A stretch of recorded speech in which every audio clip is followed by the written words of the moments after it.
आप लोग का वेलकम है क्रिकेट कॉन्वो पे। Pakistan versus Australia third ODI. Pakistan ने ऑस्ट्रेलिया को बेम्बूजल कर दिया from losing to Bangladesh test series to winning in Australia's home soil. Sensational stuff. Match के बारे में क्या बात करें, हारिस रऊफ कहता है कि मेरी पॉकेट में चार चीजें हैं, मेरा फोन, मेरी चाबियां, मेरा वॉलेट और मैक्सवेल। क्योंकि हारिस रऊफ 3 मैक्सवेल 0। बाबर आजम ने कहा मेरी कप्तानी में तो बॉयज ऐसा नहीं खेलते थे। अब्दुल्ला शफीक ने कहा रिजवान भाई की कप्तानी में अब्दुल्ला दीवाना। मोहम्मद आमिर ने कहा मेरा संडे तो अच्छा जा रहा है और आपका। और कप्तान रिजी भाई ने कहा या तो विन है या तो लर्न है। मेरा ख्याल से इस सीरीज में ऑस्ट्रेलिया को अच्छी लर्निंग मिली है। पाकिस्तान ने ऑस्ट्रेलिया को सीरीज हराई है, हराई नहीं बल्कि थ्रैश किया है, बेम्बूजल किया है, एक तरह से उनको आउट क्लास कर दिया है, हर बॉक्स को टिक किया है। तकरीबन 22 साल बाद, यानी लास्ट टाइम जब पाकिस्तान ऑस्ट्रेलिया में सीरीज जीता था उस वक्त वसीम अकरम एक एक्टिव क्रिकेट प्लेयर था, खेला करते थे उस वक्त।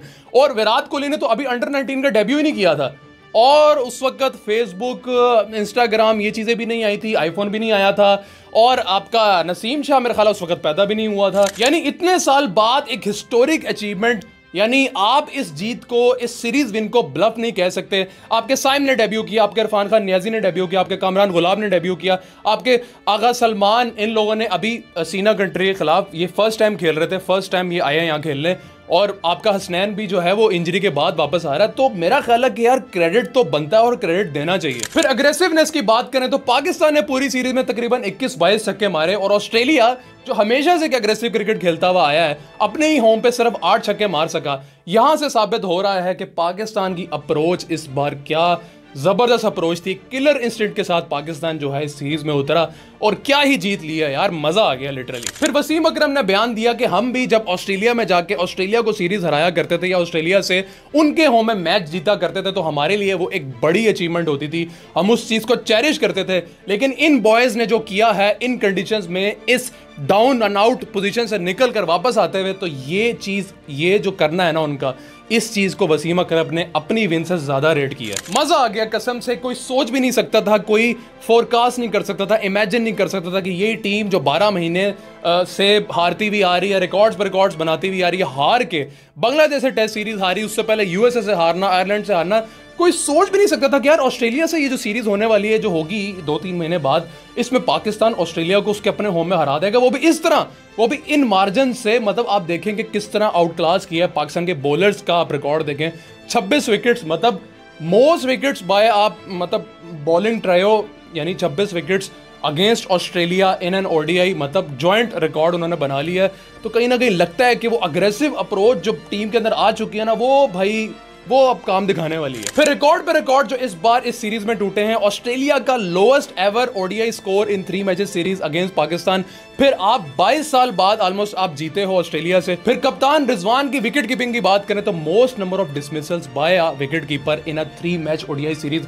ब्रेंडन टायलर और क्विंटन डिकॉक का रिकॉर्ड तोड़ दिया उन्होंने। फिर वर्ल्ड चैंपियन ऑस्ट्रेलिया, जो ओडीआई की वर्ल्ड चैंपियन, अगर आप भूले नहीं है तो उस टीम का पाकिस्तान के खिलाफ इस सीरीज में वर्स्ट एवर उनकी जो बैटिंग एवरेज रही है 16.88, यानी 16.88 की average, worst ever in their home against a team. मतलब और क्या डोमिनेशन दिखानी थी पाकिस्तान ने। यानी पाकिस्तान ने इस सीरीज में हर बॉक्स को टिक किया है, कंप्लीट एक किलर इंस्टिंक्ट दिखाया है और दिखाया है कि भाई पाकिस्तान के अंदर क्या टैलेंट है। पाकिस्तान अगर करने पे आए तो पाकिस्तान क्या क्या कर सकता है। एक उम्मीद जो बिल्कुल मर चुकी थी लोगों में, लोगों ने शर्टें पहना छोड़ दी थी, लोग टिकट्स लेने नहीं जा रहे थे, लोग मैचेस में अटेंडेंस कम होगी। तो क्रिकेटर्स ने सोचा यार हम क्या क्रिकेट क्यों खेल रहे हैं। मतलब एट द एंड आप ये सोचते हो कि यार एक स्पोर्ट्स जिंदा किस चीज की वजह से, that first thing comes in mind is fans.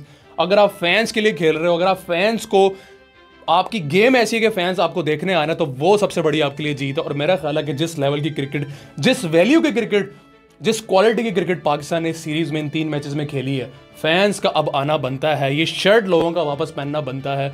आपको fighting spirit like, Pakistani fans ये नहीं कहते यार आप हर मैच जीतो, हार और जीत एक पार्ट ऑफ द गेम है। लेकिन पिछले कुछ आप अगर मंथ्स उठाएं तो पाकिस्तान के अंदर वो स्पार्क खत्म हो गया था। पाकिस्तान मतलब खेलता था लेकिन वो मोमेंटम गेन करता था, फिर छोड़ देता था, फिर लग रहा था कि यार पाकिस्तान जो है, जो एक जिसे कहते हैं ना एज अ स्पोर्ट्स, यानी आप हेड टू हेड हो वर्सेस एक टीम के हो और आपने दिखाना है कि यार मैं क्या करने आया हूं, मैं जीतने आया हूं भाई, एक विनिंग मेंटेलिटी होती है, वो चीज़ पाकिस्तान की कम होती है। पाकिस्तान डिफेंसिव माइंडसेट में हो गया था, अपने शेल में चला गया था।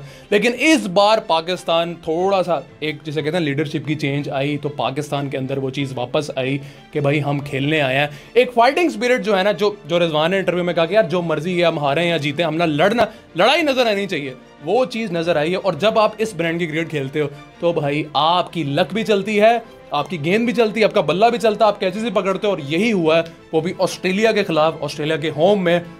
कूडोज यार, सेंसेशनल स्टफ। पाकिस्तान के फास्ट बॉलिंग ट्रायो की बात करें, 26 विकेटें यार, joint most wickets against Australia in their home in an ODI series record उन्होंने बनाया। मतलब आप देखें कि 26 विकेटें, यानी कंप्लीटली ऑपोजिशन को बेम्बूजल कर देना। कोई आप हारिस को उठा लें, हारिस मतलब वसीम अकरम ने कहा है कि जो 5 हारिस रऊफ ने लिया था ऑस्ट्रेलिया के खिलाफ, वो उनके कैरियर का बिगेस्ट अचीवमेंट है। क्योंकि देखें, मतलब बस आप अगर हारिस रऊफ का कैरियर उठाएं तो आपको नजर आता है कि जब बड़ी टीम के खिलाफ वो आते थे तो वो उस तरह से परफॉर्म नहीं कर पाते थे, उनको मार भी बहुत पड़ती थी, बहुत एक्सपेंसिव साबित होते थे। लेकिन अब कहीं ना कहीं रिडेम्पशन टाइम है under the leadership of Rizwan के हारिस रऊफ अब अपनी पेस को, अपनी लाइन एंड लेंथ को प्रॉपर तरीके से यूटिलाइज कर रहा है in terms of that pace. यानी पर्थ उठा लें, आप एडिलेड उठा लें, कैसे हारिस रऊफ ने अपनी बॉलिंग की और कैसे यार मतलब मैक्सवेल हो गया, इनको तो समझ ही नहीं आ रही थी यार हो क्या रहा है। एक raw pace with bounce and with सीम।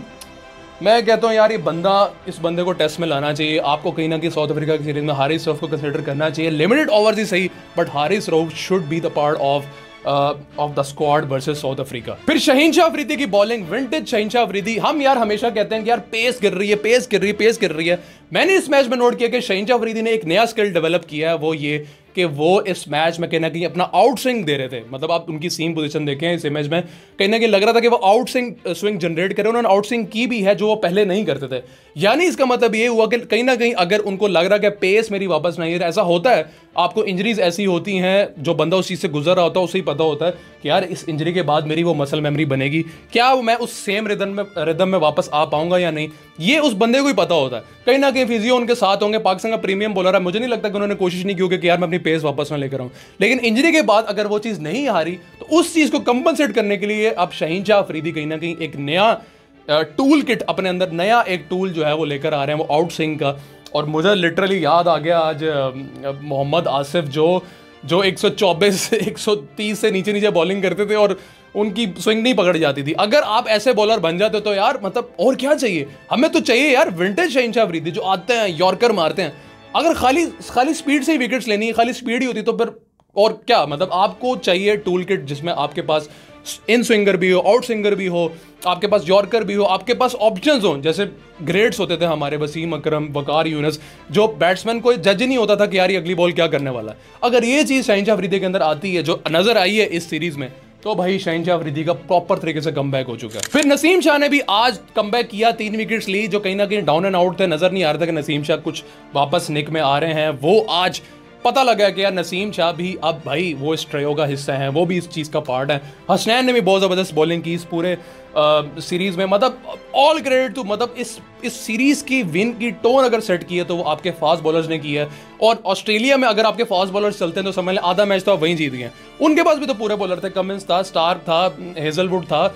लेकिन क्यों पाकिस्तान के बॉलर्स ने डोमिनेट किया? क्योंकि पाकिस्तान के बॉलर्स अपनी स्ट्रेंथ पे खेलते रहे, उनके माइंड में यही था। कैप्टन ने एक चीज डाली हुई थी कि भाई गो फॉर द किल, अगर तो हमने मोमेंटम लिया ना तो उस मोमेंटम को छोड़ना नहीं है। और यही चीज साबित हुई है सीरीज की जीत के लिए। और बैटिंग की बात करें तो साइम अयूब, यार क्या बात है, नो लुक ये नो लुक वो, लोग बड़ा ट्रोल कर रहे थे उनको, लेकिन उन्होंने दिखाया कि यार क्यों एक वो बंदा एक टैलेंट है, सबसे ज्यादा चांसेस उनको मिले हैं। लोग क्रिटिसाइज करते थे कितने चांसेस किसी क्रिकेटर को नहीं मिले। तो मेरा ख्याल है कि जो एज उनकी है और जो बैटिंग उन्होंने ऑस्ट्रेलिया के खिलाफ उस प्रेशर सिचुएशन में, आपको पता है पाकिस्तान पहले बड़ी बार ऐसा हुआ कि पाकिस्तान की लाइन लग जाती थी। आप अभी भी गेस करें, मतलब 160 का टारगेट है, 140 का टारगेट है।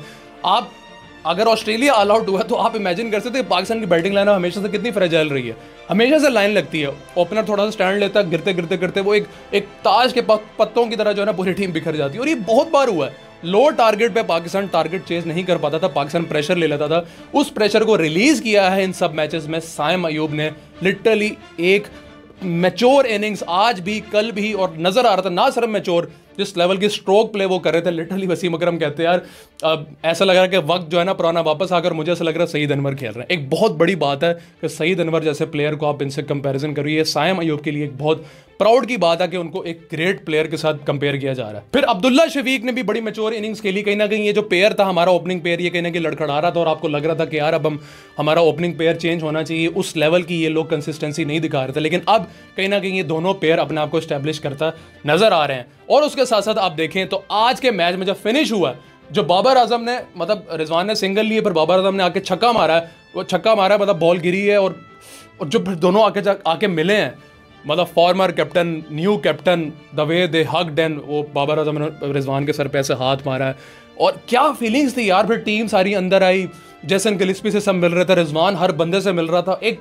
एक आपको चेंज नजर आया कि टीम के अंदर एक यूनिटी है, वो यूनिटी आपको नजर आई है। और मेरा ख्याल है कि cricket is all about unity. उन 11 बंदों की गेम है। इंडिविजुअलिटी जब तक इस टीम में रही थी, हमें नजर आता था कि यार वो रिकॉर्ड बना रहा है, वो रिकॉर्ड बना रहा है, वो किंग है, वो ये है। उस चीज से जब ये टीम निकलेगी तो आपको खुद नजर आएगा चेंज, और वो चेंज नजर आ रहा है। और ये सारी चीजें कैप्टनसी से आ रही हैं, आपकी लीडरशिप की चेंज होने की वजह से अब आपको नजर आ रहा है रिजवान, उनको प्रॉपर क्रेडिट जाता है इस सीरीज की जीत का। जहां पे टीम बिल्कुल फारग हो चुकी थी, वहां पे आपको नजर आया कि रिजवान ने कितना एक्टिव रहे हैं। वो अपॉर्चुनिटी सेंस करते हैं, उनको आइडिया हो रहा होता कि यार हाँ ये अपॉर्चुनिटी है। आप देखें कि ऑस्ट्रेलिया को बोल आउट कर देना 2 मैचेस में, मतलब ये कोई आसान बात तो नहीं है। उन्होंने ये किया है। उन्होंने कैसे किया? क्योंकि अपॉर्चुनिटी सेंस, उनको पता था कि यार ये हम आउट कर सकते हैं सारी टीम को। और उसी तरह फिर वो जो उनका मेन बॉलर हारिस रऊफ है तो उनको लगा के रखा, शहीन अफरीदी तो उनको लगा के रखा। ये नहीं किया कि यार मैं ओवर्स बचाता हूँ। वो जो पहले हमारे कैप्टन्स करते थे ओवर बचाते थे, उस चक्कर में ये होता था मोमेंटम ही यहाँ से चला जाता था, अगली टीम डोमिनेट कर लेती थी। ये चीज़ रिजवान ने नहीं करने दी, वो भी अगेंस्ट वर्ल्ड चैंपियन। यार हम कोई बच्चों के खिलाफ नहीं खेलते आए, उनकी सारी टीम खेल रही थी। आज तो स्टोइनिस भी खेलता रहा उनका। हमने तो उनको नहीं कहा कि ओवर कॉन्फिडेंस दिखाए हैं, तीसरी सीरीज में आप अपने सारे मेन प्लेयर्स भेजते, हमने तो उनको नहीं कहा था। आज डिसाइडर था, आज वो ओवर कॉन्फिडेंस ना दिखाते। उन्होंने तो पहले ही कह दिया था सीरीज के शुरू में कि जी हम जो है तीसरे मैच में बॉर्डर गवास्कर की तैयारी, सीरीज की तैयारी करेंगे, जो इंडिया के साथ टेस्ट सीरीज हो रही है। हमारे कमेंस, हेजलवुड, ये हमारे जो मेन प्लेयर्स हैं सारे, वो चले जाएंगे इंडिया की सीरीज के लिए। तो ये ओवर कॉन्फिडेंस है ना, कि उनको यकीन था कि पाकिस्तान इतनी फारग है कि यार हम तो इनको पहला मैच मारेंगे, दूसरा मैच मारेंगे, तीसरे में बच्चे खिलाएंगे, तो खैर अगर हार भी जाए तो सीरीज तो अपनी होगी। लेकिन Pakistan have different plans. Pakistan ने कहा भाई इतना आसान नहीं होने वाला।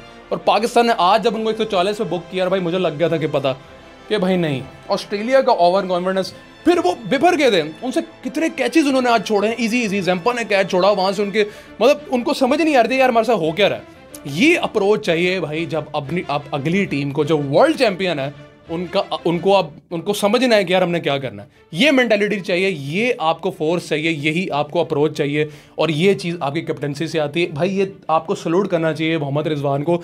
आप क्रेव कर रहे थे as a nation, as a team के यार हमें एक अटैकिंग कैप्टन मिले, रिजवान जैसा, जो एक किलर इंस्टिंक्ट के साथ जाए, जो बताए कि हाँ यार हम चढ़ सकते हैं और हम चढ़ के खेलेंगे। और मॉडर्न क्रिकेट की डिमांड भी ये कि आपने अटैकिंग क्रिकेट खेलनी है, और रिजवान ने ये चीज़ टीम के अंदर डाली। उनकी फील्ड प्लेसमेंट देखें, उनके बॉलिंग चेंजेस देखें, उनके पास जो लॉकर रूम है, हम किसी स्पिनर के साथ नहीं गए। हालांकि ऑस्ट्रेलिया ने स्पिनर खिलाया था फर्स्ट ओडीआई में जैम्पा ने, और उनके जो लेबुशेन है उन्होंने विकेट्स भी ली हैं। वो चाहते तो सेकंड और थर्ड ओडीआई में लेकर आ सकते थे स्पिनर, या आगा को, या इनको बॉल प्रॉपर ओवर्स देते, लेकिन उन्होंने डिपेंड किया अपने मेन टूल किट पे जो उनकी थी फास्ट बॉलिंग। और उस फास्ट बॉलिंग ने डिलीवर करके दिया, क्योंकि रिजवान को पता था कि मैंने ऑस्ट्रेलिया को कैसे घेरना है, और इस चीज़ में रिजवान ने सक्सेस ली। लिटरली यार मज़ा आया। और मुझे ऐसा लगता है कि पाकिस्तान का कॉन्फिडेंस बहुत अच्छा बिल्ड होने वाला है इस सीरीज़ विन के बाद। पाकिस्तान का कॉन्फिडेंस जो बिल्कुल डाउन एंड आउट था, अब पाकिस्तान का कॉन्फिडेंस यहाँ हवाओं में आ रहा है। आपने ऑस्ट्रेलिया को ऑस्ट्रेलिया के होम में जब हरा दिया होता है ना, तो भाई फिर उसके बाद कुछ नहीं रहता। आपने वर्ल्ड चैंपियन को हराया, आपने ऑस्ट्रेलिया को, उस ऑस्ट्रेलिया को हराया जो इंडिया बड़ी बड़ी टीम्स को ऐसे कच्चा खा जाती है।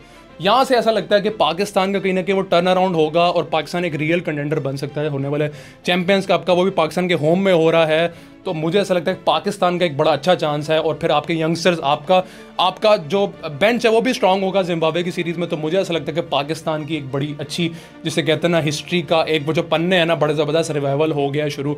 और आज जो पाकिस्तान ने हिस्ट्री बनाई है यार, लिटरली यार मज़ा आ गया कसम से। आप रिजवान की कैप्टनसी को कैसा रेट करते हैं ज़रूर बताइएगा कमेंट सेक्शन में, क्योंकि इस सीरीज़ के बाद आपको आइडिया होगा कि रिजवान कहाँ स्टैंड करते हैं। अपने दोस्तों से शेयर करना मत भूलिएगा इस वीडियो को, अपने भाई को सब्सक्राइब करना मत भूलिएगा, और अपना बहुत सारा ख्याल रखिएगा।